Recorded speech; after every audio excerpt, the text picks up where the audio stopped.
Life has a strange way of catching you off guard when you least expect it. After years in the insurance business, my days had fallen into a comfortable rhythm. Appointments, paperwork, and polite conversations.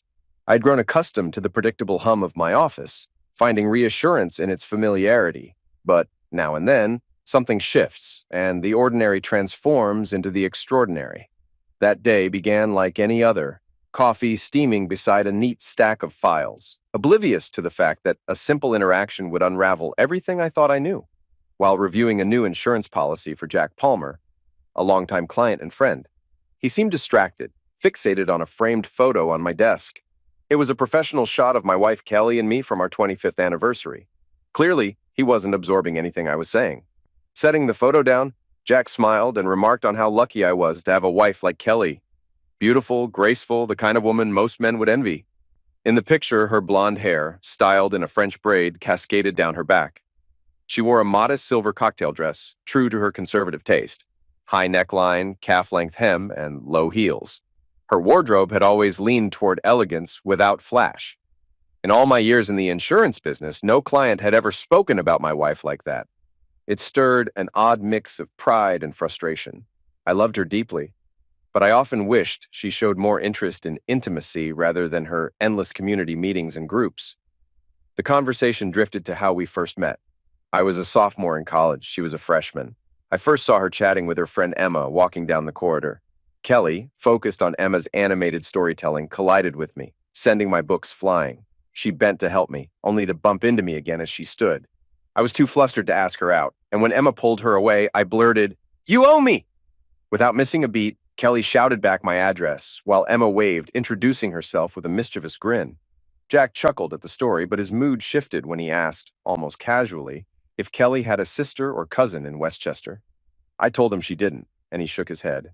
He swore he'd seen a woman last week who looked strikingly like her. Same face, same figure, but dressed nothing like the Kelly I knew. According to Jack, this woman had blonde hair streaked with gray, twisted into a bun under a yellow hat decorated with tiny white daisies. Her dress was equally bold, low-cut like a corset pushing up her chest, and the short skirt barely covered her. When she bent to pet a passing toy poodle, Jack glimpsed matching yellow underwear. He admitted almost sheepishly that he hadn't stopped thinking about her all week. I forced a chuckle, brushing it off as mistaken identity, perhaps a doppelganger. Kelly, after all, was too immersed in church groups and community events for the scenario Jack implied. Changing the subject, I handed him the new policy, emphasizing its improved coverage and lower cost, especially now that he had the security system installed. The one he'd recommended to me as well. I'd since outfitted both my office and home with their setup, even discussing an insurance partnership with the company. A win-win, as they say. As Jack left, I asked Sherry, my new secretary, to hold my calls. Alone in the office, an office that felt more like home, given its history. I couldn't shake the nagging feeling Jack's story had sparked. Foremost Insurance and Bonding had been built by my Uncle Thomas, expanded with the help of my father after my cousin Robert's disgraceful exit for theft. It was a family legacy, built on trust. And yet, for the first time in years, I found myself questioning the trust I'd always had in my own marriage. After Thomas passed away, his son Robert expected to inherit half the business. Instead, ownership was split evenly between my father and me, even though I was only 7 at the time. My future had been quietly decided, with my parents constantly discussing the education I'd need to eventually take over Foremost Insurance. My mother, ever practical, hoped Dad would retire early and I'd step in. Determined to meet their expectations, I focused on school, avoiding typical teenage distractions, at least until I met Kelly and her friend Emma. Kelly was everything I never knew I needed, while Emma was pure energy, wild and uninhibited. My first encounter with Kelly left me smitten. After she shouted my address across campus, I obsessively searched the phone book, realizing how many Andersons lived in our city. I eliminated business listings and rough neighborhoods, favoring affluent areas, then started calling one number after another. It was a ridiculous plan, but I couldn't stop myself. Hours later, sore from dialing, I finally gave up, until my mom called out that I had visitors. I'd never had girls show up at my house before. Heart racing, I freshened up and rushed to the front room, freezing at the sight of Kelly and Emma. Without hesitation, Kelly asked if I wanted to go for a walk. I nodded, speechless, and we headed out. Kelly on one side, Emma on the other, hand in hand. We strolled toward the new part of town, conversation light and easy. Out of nowhere, Kelly kissed me, and Emma hugged me from behind. Flustered, I stepped back, reminding them we were in public. Emma just smiled and led us to a nearby house. She unlocked the door, silenced the alarm, and that day changed everything between us. Our relationship settled into an unconventional rhythm. Dates weren't just about intimacy. We skated, watched movies, danced, and laughed together. People stared, but we didn't care. Even after I graduated and joined Foremost alongside my father, the three of us remained inseparable. My parents found it odd, but we dismissed their concerns, chalking it up to close friendship. Everything changed during Kelly's senior year when she fell seriously ill. What started as a lung infection spiraled into a life-threatening bacterial infection. Emma and I rushed to the hospital only to be stopped by a nurse who allowed family only. Desperate, I claimed to be Kelly's fiancé. The nurse glanced at Emma and asked, "And who is she?" Emma froze, tears welling up before she bolted from the room. I chased her down the street, catching her at a red light. Holding her tightly, I tried to explain, but she just shook her head. Through sobs, she admitted she'd once dreamed of us as an unconventional family, even raising children together.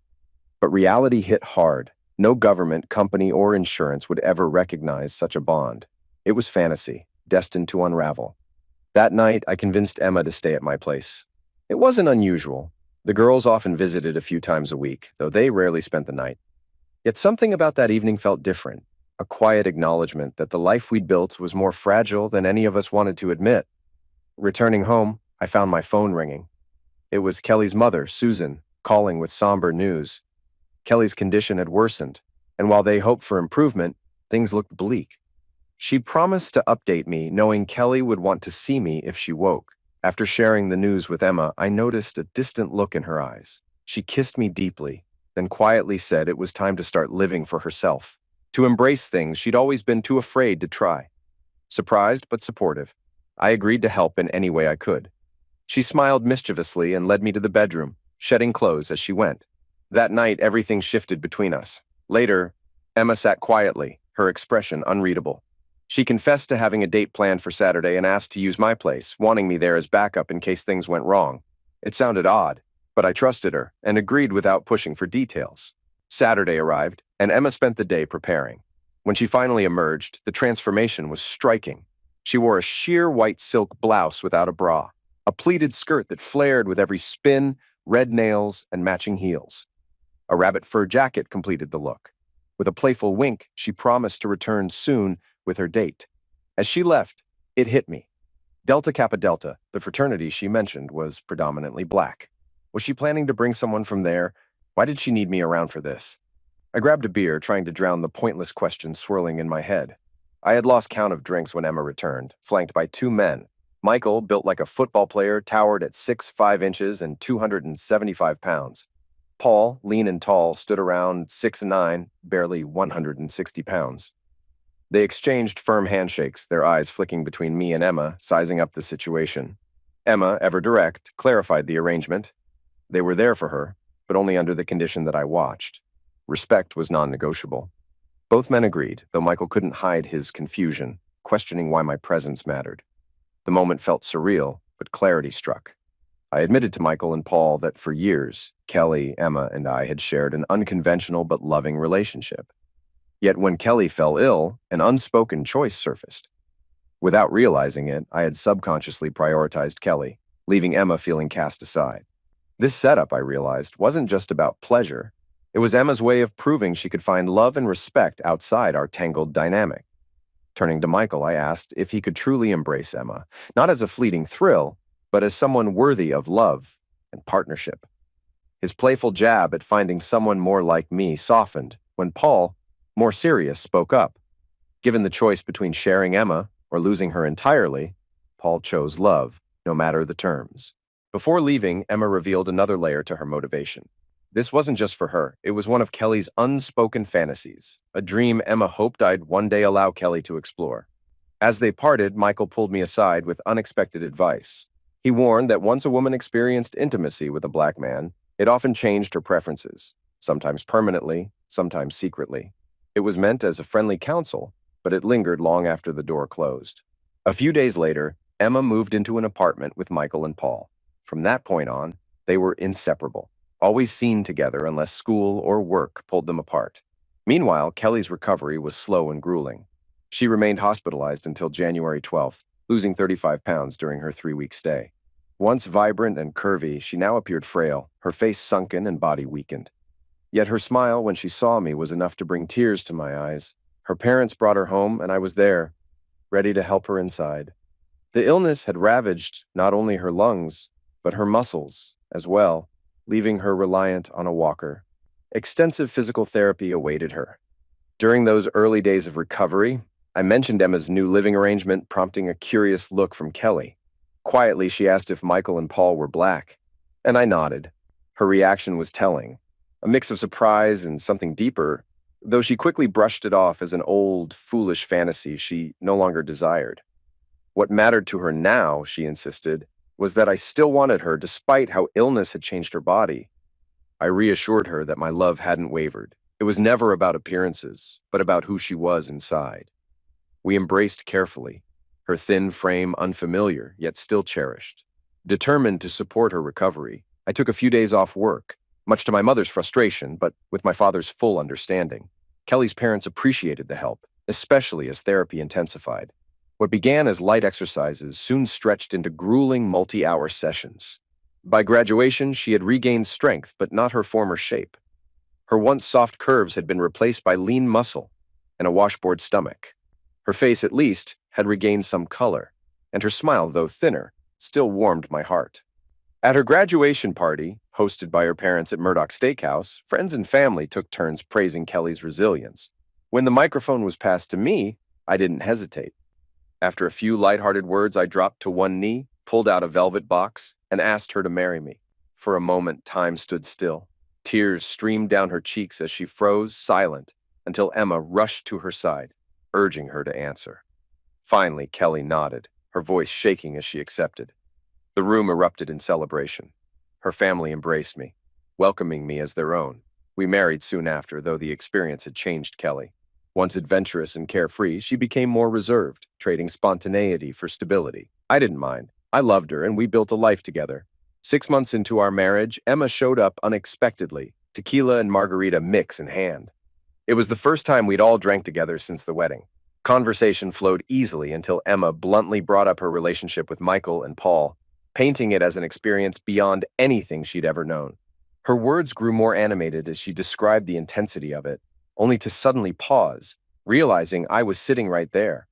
Embarrassed, she apologized, but the damage was done. Kelly, face flushed, quickly assured her that she had no intention of ever exploring such fantasies. Her life with me was enough, and she planned to focus on being the best wife and future mother she could be.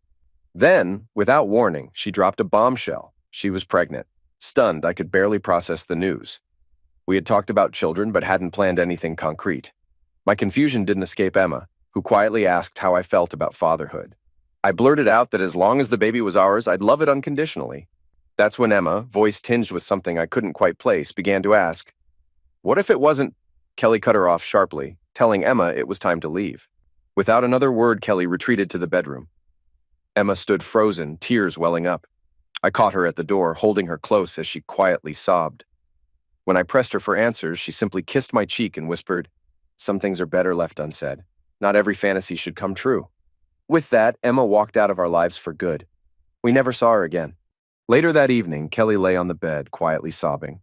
I held her close, running my fingers through her hair, waiting for her to open up. When the tears finally slowed, I gently asked what was wrong, but she only shook her head, whispering that she couldn't talk about it. Exhausted, she cried herself to sleep, and I carefully tucked her in, wondering what weighed so heavily on her heart.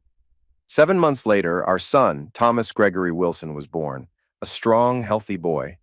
Kelly wasn't thrilled with the name, but I chose it to honor both my uncle, who founded Foremost Insurance, and my father, Gregory. Uncle Thomas had been more than a businessman. His poker skills and sharp investments had built a real estate empire, with Foremost owning several city blocks, much of it leased to government agencies. It felt fitting to link our future to that legacy. Life seemed promising. When Tommy was 6 months old, we started house hunting. During the search, I couldn't help but notice how quickly Kelly had bounced back to her pre-pregnancy self. Even the realtor, a young guy, seemed distracted by her, flashing flirtatious smiles whenever he thought I wasn't looking. Amused but annoyed, we switched to a female realtor named Helen. At our first meeting, Helen asked how many children we planned to have, and Kelly and I exchanged surprised glances. It hit us then. We'd never seriously discussed it since getting married. On impulse, I joked about wanting 5 or 6 kids, prompting Kelly to gape at me like I'd lost my mind. Laughing it off, we realized it was a conversation long overdue. As we drove home, I brought it up again, asking Kelly what she truly wanted. After a thoughtful pause, she suggested trying for another baby when Tommy was around 15 months old. Maybe they'd even share birthday parties. Her tone softened as she added, almost to herself, that if another pregnancy happened, she might not go through with the procedure she'd once considered. Her words hit me harder than expected, stirring an unease I couldn't quite place. That night, I rocked Tommy to sleep under the soft glow of the carousel lamp Emma had gifted at Kelly's baby shower. The rotating lampshade cast stars and comets across the ceiling while Mr. Sandman played, a tune both Tommy and I had grown to love. Time flew. 2 years and 2 days after Tommy's birth, we welcomed Ronnie Lynn Wilson into the world.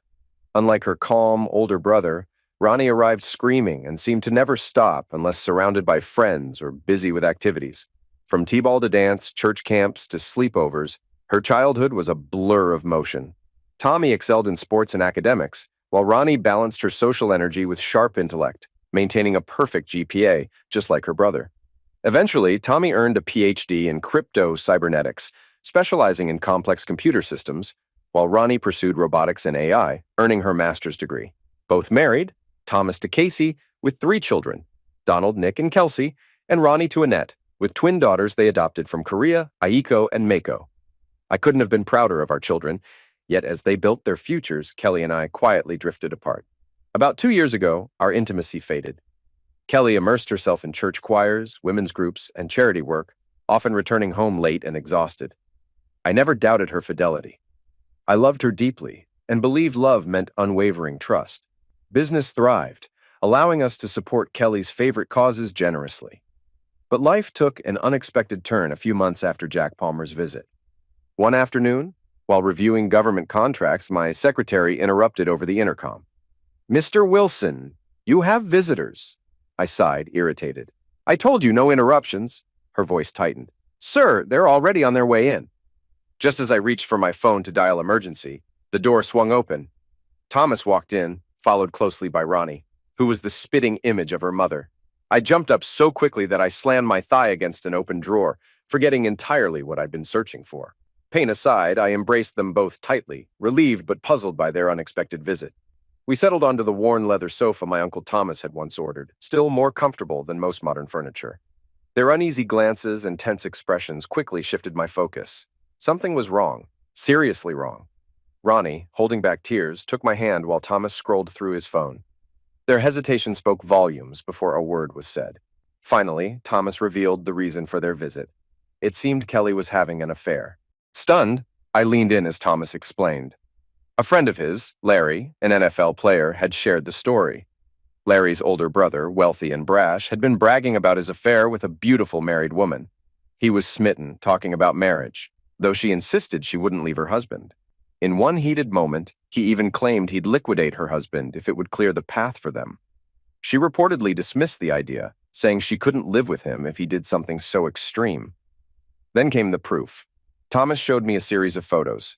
Kelly, unmistakably her, dressed seductively and intimately engaged with a well-dressed man of mixed race. The images progressed from suggestive to explicit, followed by shots of the man welcoming 2 other men into the room. It was too much. I covered the screen, unable to process more. Thomas quietly put his phone away. He urged me to hire a private investigator, suggesting it might still be a case of mistaken identity. Ronnie nodded in agreement, emphasizing the need for discretion. Before leaving, they sent copies of the evidence to my phone and work email, ensuring I could share them with both a lawyer and an investigator if needed. Left alone with my thoughts, I recalled the company that had installed our security system, AOA Security. They'd mentioned having licensed private investigators on staff, typically handling background checks, but available for more sensitive cases like fraud or infidelity. I called the office and asked for Manny, the specialist I trusted most. He confirmed that the security system's recording equipment was hidden in an alcove by the back stairs, accessed by turning the middle coat hook. He promised to have the technician walk me through its operation. Shifting gears, I requested an investigator. Manny didn't press for details, simply promising to send someone over. Within an hour, my secretary buzzed to say a visitor had arrived. A discreet, no-nonsense man entered, scanning the room with an electronic device before introducing himself as Pete Locke. Once satisfied there were no bugs or recording devices, he got straight to the point. Infidelity cases were common, he said, usually involving either a wife or girlfriend. Which was it? Clearing my throat, I admitted my suspicions about Kelly, stressing the need for absolute confidentiality. I recounted Jack Palmer's earlier sighting of a woman resembling Kelly, now underscored by the photos and videos Thomas had shown me. I mentioned the disturbing claim that her lover had offered to liquidate me to remove the obstacle in their relationship. Handing Pete a flash drive with the evidence, along with several personal photos of Kelly for identification. I asked him to uncover the truth, whatever it might be. Pete assured me he'd handle it discreetly. Before leaving, he relayed one last detail from Manny. The security system's control panel was indeed hidden near the stairs. A simple turn of the coat hook would reveal the alcove, and from there, navigating the system was straightforward, with an intuitive interface and a settings icon guiding users through its functions. Now all I could do was wait for answers I wasn't sure I was ready to face. We had lived in the house since Ronnie's birth, yet I never knew about a secret room or even remembered the old garage out back. When we bought the place, the agent had mentioned the original house had partially burned down and been rebuilt, but I was too busy to pay attention. Kelly handled most of the details with Helen during the purchase. Before Pete left, he took my cell number and gave me his card, his personal number scrawled on the back. He asked about a hidden house key, and I told him where it was. I started to share the security code, but he just chuckled, reminding me who he worked for. After he left, I checked both my calendar and Kelly's. She had choir practice that night from 7:30 p.m. until at least 11 p.m. With time to spare, I decided to find the secret room Pete had mentioned. Back home, I found Kelly had picked up Chinese takeout. We sat down to eat, but my mind was elsewhere. The woman I'd loved for years, who had lost interest in intimacy 2 years ago, might have been hiding a double life right under my nose. My appetite vanished halfway through the meal. Once Kelly left for rehearsal, I began my search. An hour passed with nothing to show for it. Frustrated, I retraced my steps and noticed faint vacuum marks on the pantry floor. Moving the vacuum aside, I discovered a concealed handle beneath an apron. My heart pounded as I opened the door and flipped the light switch, revealing stairs leading down. About 10 feet down, I reached a small platform with coat hooks. Remembering Pete's tip, I twisted the middle hook, and a hidden wall slid open, exposing a room that shattered my world. The space was filled with things I'd never associated with Kelly. Racks of revealing dresses and towering high heels lined one wall. A dresser brimmed with lingerie I'd never seen her wear. But the item that stopped me cold was the yellow hat with white daisies, exactly as Jack Palmer had described. Next to it hung a matching yellow dress. A vanity cluttered with makeup, perfume, and beauty products stood nearby, leaving little room for doubt. My chest tightened. I found the security system and accessed the footage. The videos showed Kelly moving around the house in provocative outfits, though none captured her entering or leaving dressed that way. I transferred the files to my work computer, snapped photos of the room, and continued down the stairs. At the bottom, I discovered the old garage, now housing a red Miata and a white Lincoln. Both cars were registered to Kelly Anderson, but listed at an unfamiliar address. I photographed the registrations and the vehicles, then returned to what once felt like home, but now felt foreign and cold. It was only 9 p.m., leaving me over 2 hours until Kelly's return. I poured myself a drink and sat at the kitchen counter, absently spinning my wedding ring. The glass grew slick with condensation, untouched. I knew if I started drinking, I might not stop, and I couldn't afford to lose control. At 11:15, Kelly returned. I quietly removed my wedding ring, drained the glass, and headed upstairs. In the bathroom, I turned on the hot water and waited. At 11:27, she entered, humming softly. Without glancing at the bed, she strolled into the bathroom, stripping as she went. I noticed she wasn't wearing underwear. She picked up her dress from the floor and hung it on the heated towel rack. Moving silently behind her, I wrapped my arms around her waist. She jumped, startled, then smiled playfully. But when I pulled her closer, her expression shifted. She protested, claiming she needed to shower, her voice rising with panic. The past 2 years of rejection, doubt, and loneliness overwhelmed me. I couldn't stop. Tears mingled with the hot spray of the shower, hers and mine. I pressed my head against her chest, torn between fury, heartbreak, and the stubborn remnants of love that refused to die. After the tense encounter in the shower, Kelly pulled away, her expression clouded with confusion and frustration. She questioned my behavior, sensing something had shifted. Her defensiveness reminded me of a child caught in a lie, desperate to maintain innocence. I couldn't hold back, reminding her it had been 2 years since we'd been intimate. The strain had reached a breaking point. I was either going to reclaim my wife or lose myself to someone else. I left her standing there, tears streaming down her face, while I dried off and got ready for bed. That night, Kelly didn't join me. She slept in the guest room, and the silence between us stretched into the following weeks. Words became rare, conversations clipped. The woman I had loved for decades now felt like a stranger. Early one Monday morning, a call broke the uneasy quiet. There had been an explosion at one of our rental properties in Middleton. A ruptured gas line had leveled part of the building. I hurriedly dressed, grabbed my keys, and hit the highway, pushing 70 miles an hour when a large truck suddenly cut me off. I slammed the brakes, but the pedal hit the floor, nothing. Panic surged as I pumped the brakes, but the car kept hurtling forward. Instinct kicked in. I downshifted to second gear, then first, easing into neutral while steering toward the shoulder. The emergency brake brought the car to a shaky halt. The truck, now ahead of me, lingered for a moment before merging back into traffic. My heart pounded in my chest. A state trooper pulled up behind me, lights flashing. I explained the brake failure, and he asked me to pop the hood. As I complied, the truck that had nearly liquidated me disappeared into the distance. Moments later, the officer, Sergeant Jones, according to his badge, emerged from under the hood, shaking his head grimly. The brake lines had been cut. Jones called for a tow truck and promised the car would be taken to forensics. They'd search for fingerprints, traces of tools, anything that might identify who had tampered with the vehicle. He offered me a ride, but I declined, opting instead to call the office. Oddly, they confirmed there had been no gas line damage at the rental property. No explosion, no emergency. It had been a false report. Chilled by the implications, I retrieved Paul Locke's business card from my wallet and called him. He agreed to meet me in 20 minutes. We found a quiet cafe near my office, sipping coffee while the weight of reality settled in. Paul, ever the professional, pulled a thick folder from his worn briefcase. His expression darkened as he flipped through its contents. Warren Lagarde. That was the name. A notorious figure masquerading as a legitimate businessman, Warren had built his fortune through pills, money laundering, trafficking, and countless other scams. Paul explained how Warren had crossed paths with Michael, who had once worked as a courier for him. Learning that Michael lived with Emma and Paul, Warren had visited under the guise of reconnecting. That's when he met Kelly. Something about her caught his eye, and he pursued her relentlessly until she agreed to dinner. Their first date wasn't ordinary. Warren flew her to New Orleans on his private jet for shrimp, grapefruit, and champagne. That night marked the beginning of a 2-year affair. Paul slid the folder toward me, hesitation in his eyes. He asked if I really wanted to see the evidence. I didn't want to, but I needed to. Inside were photographs, far worse than the images my son had shown me. Each picture chipped away at what little hope I had left. Beneath the photos lay several memory cards. Paul explained they contained video footage captured by his team. He warned against watching them myself, but advised sharing everything with my lawyer.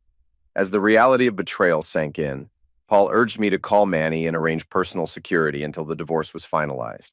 His tone was firm. This wasn't just emotional fallout. My life could be in danger. After settling the cafe bill, Paul offered to drop me off, but we passed a Chrysler dealership, and I impulsively asked him to stop. Minutes later, I drove off in a brand new Charger Hellcat. If someone was coming for me, they'd have to catch me first. The engine roared beneath me, a fleeting comfort amid the chaos. Back at the office, I reached out to a few friends who had endured messy divorces, asking for attorney recommendations. 2 of them immediately suggested the same name, Sarah Hunter, the lawyer who had represented their ex-wives. I called her office and secured an appointment for 2 p.m. Finally, I contacted Manny, relaying Paul's recommendation for security.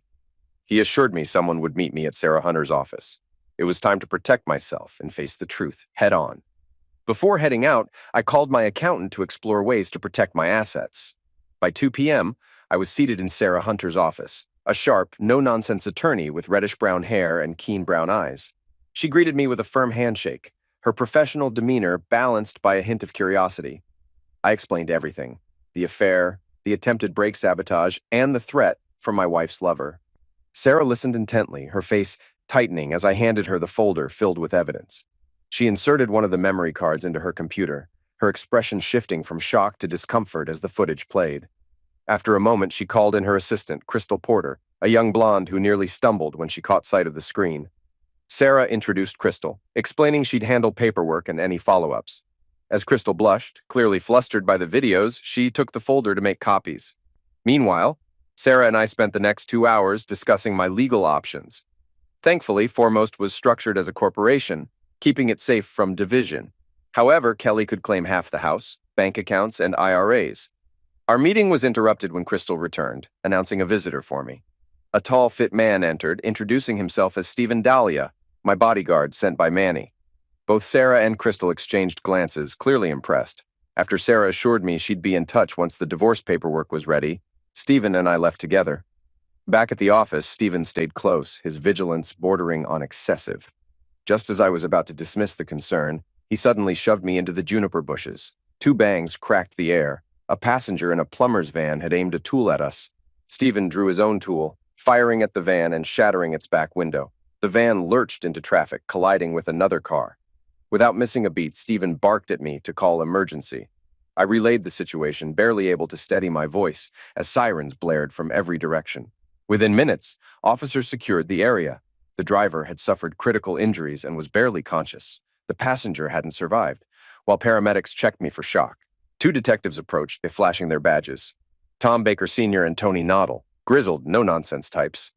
Baker mentioned they'd heard about my brake line sabotage earlier that morning and regretted not following up sooner. They suggested moving inside for a more private conversation. At my office, Sherry, my secretary, ran up and hugged me, tears brimming in her eyes.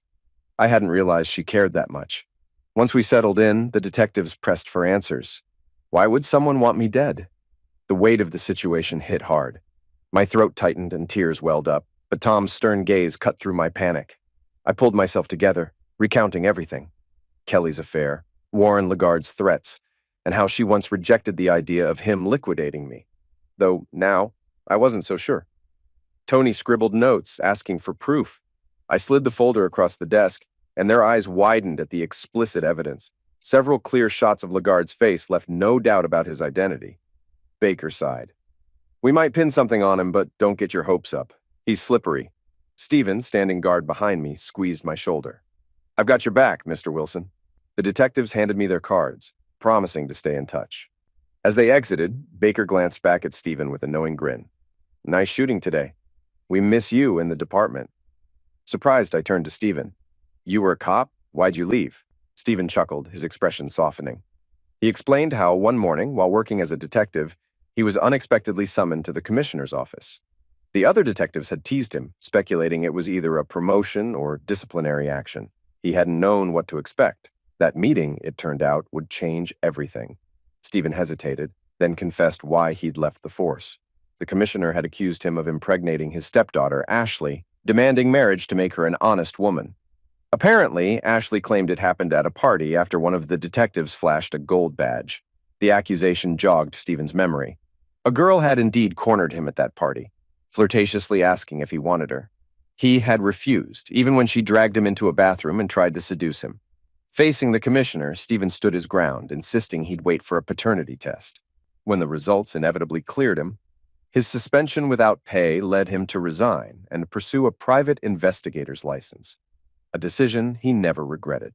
While reflecting on Stephen's story, I called Sarah, my lawyer, to inform her about the second attempt on my life. I urged her to expedite the divorce filing. When she asked Kelly's whereabouts, I checked the calendar. Kelly was supposedly volunteering at the senior care center from 6 o'clock to 11 p.m. Sarah arranged for the server to deliver the papers there. I also called to change all the house locks and security codes, including the lower garage I'd recently discovered. Later that evening, Sarah called with unexpected news. The senior care center claimed Kelly hadn't volunteered there in years. It hit me. Her detailed schedules weren't for organization, but for deception. I told Sarah to have the server wait at our front door, offering to cover overtime if necessary. At 11:30 p.m., the doorbell rang, followed by furious pounding. Kelly stood outside, livid and screaming, demanding answers about the divorce filing. Stephen stood by me, calm and steady, as I told her through the door to go back to Warren and let me know where to send her belongings. Kelly's anger quickly turned to desperation. She pleaded, insisting it was just closeness and that she truly loved me. I ignored her, turned off my phone when she started calling, and poured myself a drink. I offered some to Stephen, but he declined, citing duty. From outside, Kelly's voice carried as she tried every door and window, begging for entry. I stayed resolute. After finishing my drink, I headed upstairs, but the thought of her possibly bringing Warren into our home made me nauseous. I moved to a guest room and made a mental note to replace the bedroom set. The next morning, Stephen and I grabbed breakfast at Denny's, though I barely touched anything beyond coffee. My stomach was knotted like I'd been on a roller coaster for hours. Back at the office, Sherry met me at the door, her face tight with worry. Two men had arrived earlier, insisting on seeing our accountant. One was with the IRS, and the other seemed vaguely familiar. In the accountant's office, Betty Scholes, our longtime bookkeeper, was typing while Pete and another man stood nearby. When Betty saw me, she shook her head, clearly frustrated with herself. The other man turned and introduced himself as Yvonne Crow, an IRS investigator. Pete had called him to examine my charitable donations to Kelly's foundation. Confused, I asked if there was an issue. Ivan exchanged a glance with Pete, then handed me a printout of a $150,000 check made out to Christian choir charities. Flipping the page, my throat went dry. The back showed it had been deposited into WLG charity distributions and endorsed by Kelly Anderson. Stunned, I crumpled the paper. Had my donations to Kelly's charities bounced? Pete clarified that the checks had cleared, but the funds had never reached legitimate charities. My mind raced. If I'd deducted these donations from my taxes, was I now in legal trouble? Ivan sighed, explaining that only Kelly and Warren had accessed the money, so I likely faced no criminal charges. However, I'd need to file amended tax returns for those years, and penalties could still apply. Sensing my genuine disbelief, Ivan asked if I'd testify against them. If I agreed, he'd push to dismiss the fines, though the amount was significant. He revealed the full extent of the scheme. Over the past 2 years, I had unknowingly funneled nearly $4 million into fake charities. Now, both Kelly and Warren face serious federal charges for tax evasion and fraud. Ivan assured me he'd bring an assistant to comb through my books, ensuring no further violations. He also requested my personal tax documents. Before I could respond, Betty, our accountant, spoke up, already prepared with a decade's worth of my family's tax records. Leaving them to their work, I returned to my office, overwhelmed by the weight of betrayal. Kelly hadn't just cheated, she'd stolen from me and the company, funding her fantasy life with Warren. Tears welled up as reality settled in, and just then, Sherry entered, quietly handing me tissues before informing me that Emma Knox was in the lobby, asking to see me. I didn't want to face her, but curiosity got the better of me. I asked Sherry to stay nearby as a witness. Emma entered, visibly distressed, and embraced me, apologizing profusely. She admitted she'd introduced Kelly to Warren, never imagining it would spiral into this mess. In her mind, Kelly would have a wild fling, divorce me, and return, happier and more content. Now she pleaded for forgiveness on Kelly's behalf, questioning if divorce was truly necessary. Without a word, I pulled out the folder of evidence and flipped through the damning photos. Emma recoiled, tears streaming down her cheeks. I spared her the details of Kelly's financial fraud, knowing warrants were still pending. Defeated, Emma whispered an apology and slipped away. The next 2 days crawled by, each moment heavy with dread. Then, while having coffee with Stephen one morning, I glanced at the newspaper and froze. The front page displayed mugshots of Kelly and Warren, arrested by the IRS for tax evasion, fraud, theft, and attempted murder. It was over. The facade had shattered. Later, Ronnie called, her voice sharp with anger. "Did you really have to get her arrested? Wasn't divorce enough?" she demanded. I explained the truth. Kelly had funneled nearly $4 million into fake charities over 2 years, living lavishly with Warren while I unknowingly footed the bill. Stunned, Ronnie muttered disbelief, wondering where all that money had gone. I told her to ask Kelly herself. The arraignment was set for Thursday at 1 p.m. in federal court. Though uncertain if I'd attend, Ronnie promised to be there. By Thursday afternoon, I found myself seated beside Thomas, Casey, and Ronnie as the bailiff called the court to order. Kelly and Warren entered, handcuffed and clad in orange jumpsuits. Spotting us, Kelly smiled faintly, but Tommy's response was a silent, defiant middle finger. She quickly averted her gaze as the judge read the charges. Warren's extensive criminal record sealed his fate. denied bail, he was escorted back to his cell. When it was Kelly's turn, the judge questioned her motives for stealing from my company. Playing the victim, she claimed Warren had convinced her they'd be helping charities worldwide, not just locally. But the IRS records painted a different picture. Not a dime had gone to charity. The funds had been spent on luxury travel, designer clothes, fine dining, and large cash withdrawals, likely fueling Warren's illicit dealings. Confronted with the evidence, Kelly stumbled through an excuse, claiming Warren had assured her managers were entitled to some personal use of funds. The judge, unimpressed, set her bail at $4 million. Kelly's knees buckled, and the bailiff steadied her. Desperate, she turned to me, pleading for help. I simply shook my head and walked out, my children trailing behind. Over lunch, we barely mentioned Kelly. 2 months later, Ivan called with unexpected news. The prosecutor had expedited Kelly's case, and her next hearing was set for the following morning. I informed the kids, and we all arrived at the courthouse just before 9 a.m. This time, Kelly appeared in a tailored pantsuit, her hair neatly styled, a stark contrast to her previous appearance. The judge confirmed she wished to change her plea. Her lawyer, clearly uneasy, confirmed she intended to plead guilty against his advice. The judge sternly reminded Kelly that a guilty plea meant sentencing as though a jury had convicted her. She nodded, her gaze flickering to us, hands clasped tightly together. The judge requested the sentencing guidelines, scribbled some notes, and delivered the final blow. For tax evasion, Kelly received 20 years in federal prison. For grand theft, another 7 to 15 years served consecutively. For conspiracy to commit murder, an additional 10 to 20 years. In total, no less than 37 years behind bars. Kelly's face drained of color. Staggering, she muttered, 37 years? I'll be an old woman. I never meant to liquidate Don. It was just talk. I want to change my plea. The judge remained unmoved. Mrs. Wilson, your confession is already part of the record. Then, in an off-the-record remark, he added, frankly, after reviewing this case and your divorce filings, I'd have given you more time if I could. You deserve it. The gavel struck. Bailiff, take Mrs. Wilson back to her cell. This hearing is concluded. Kelly's eyes met mine one last time, filled with regret and disbelief, but I didn't linger. I turned away, walking out with my children, ready to leave the past behind. The divorce hearing came a month later, handled by a court clerk instead of a judge. Kelly, escorted from prison, wore a gray jumpsuit with prisoner emblazoned in orange across the front and back. The clerk skimmed through the paperwork, remarked that the federal system would cover her needs for the next 37 years, and declared us officially divorced. Kelly, desperate, tried to convince me she still loved me, claiming Warren meant nothing, that it was only love. But love doesn't betray, steal, or leave a marriage cold and hollow. For 2 years, she'd denied me even basic affection while indulging Warren.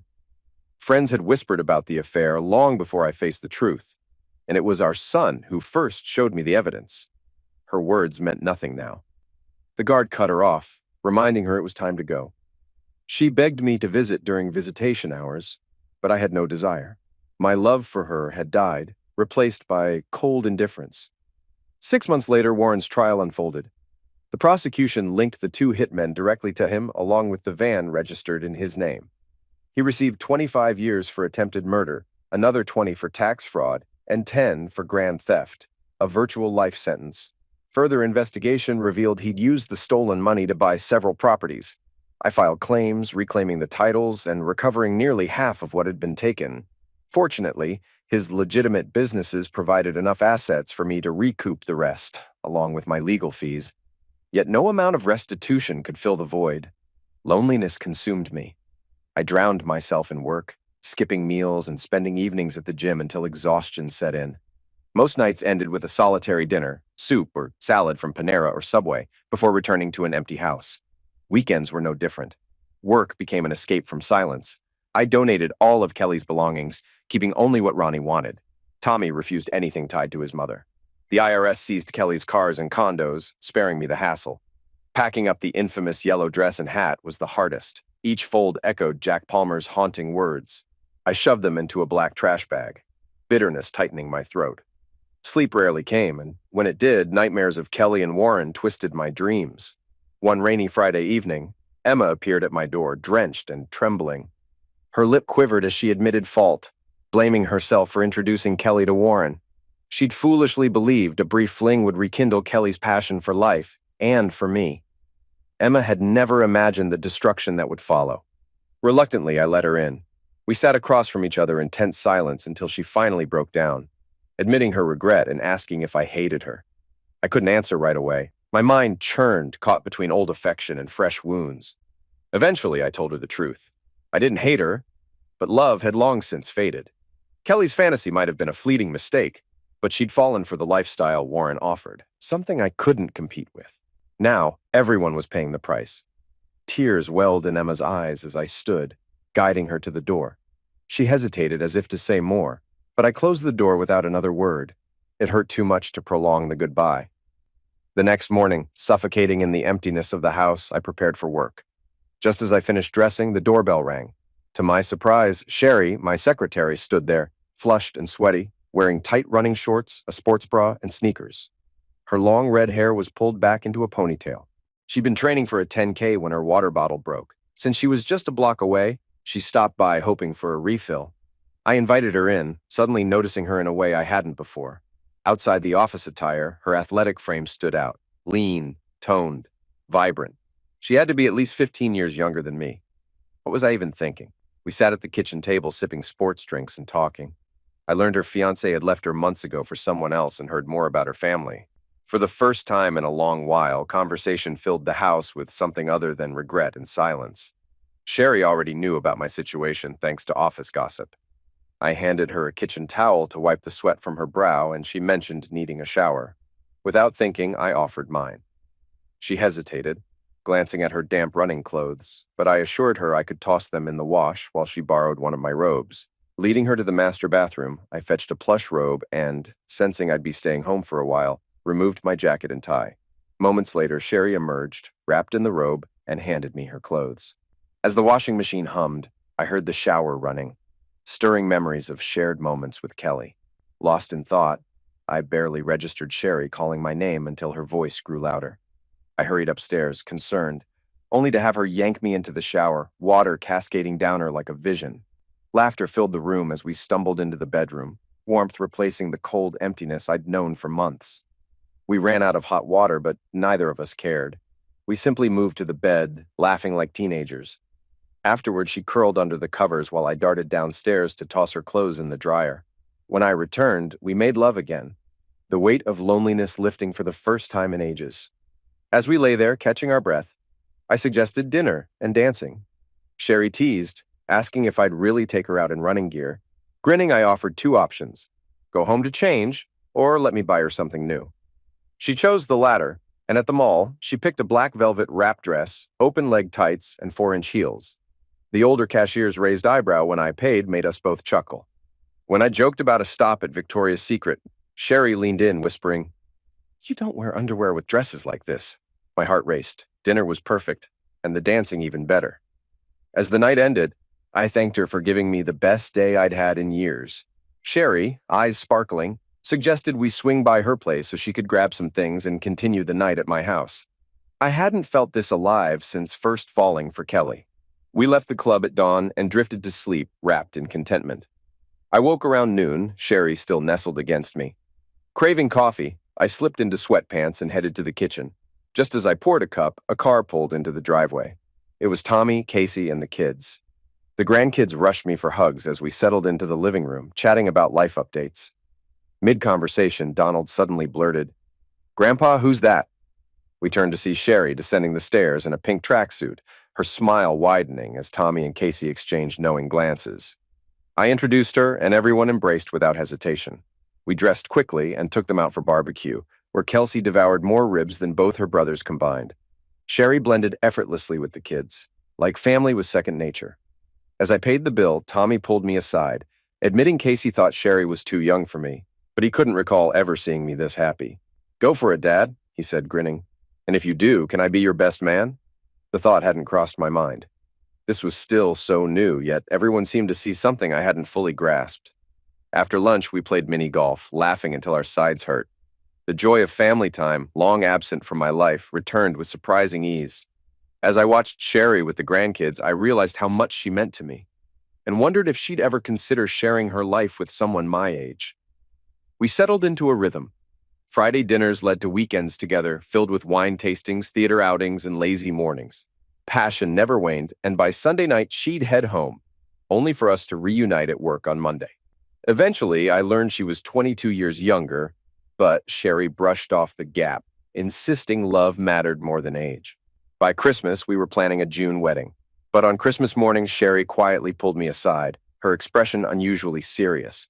She asked how I'd feel about moving the wedding to Valentine's Day. Surprised, I reminded her the venue was booked and invitations designed, though not yet printed. Her next words changed everything. "I'm 7 weeks pregnant." Joy surged through me. I lifted her, spinning in excitement, nearly 58 and about to be a father again. Life had thrown me a curveball, and I embraced it without hesitation. "Hooray!" I shouted, drawing curious looks from the grandkids. Hugging Donald and Nick, I told them to announce the news. "You're getting a new aunt or uncle." Surrounded by Tommy, Casey, Ronnie, Annette, and the kids, the house erupted in celebration. Wedding plans shifted into overdrive. Sherry found a dress that subtly concealed her growing bump, and Annette, a licensed minister, agreed to officiate. We married in the park under a canopy of soft pink and white blooms, the winter chill forgotten amid the warmth of family. At the reception, laughter filled the air as we danced and toasted. Suddenly, Sherry took the microphone, her smile radiant. She called me to the stage, thanking everyone for sharing the day, and with a mischievous glint announced she had one more surprise.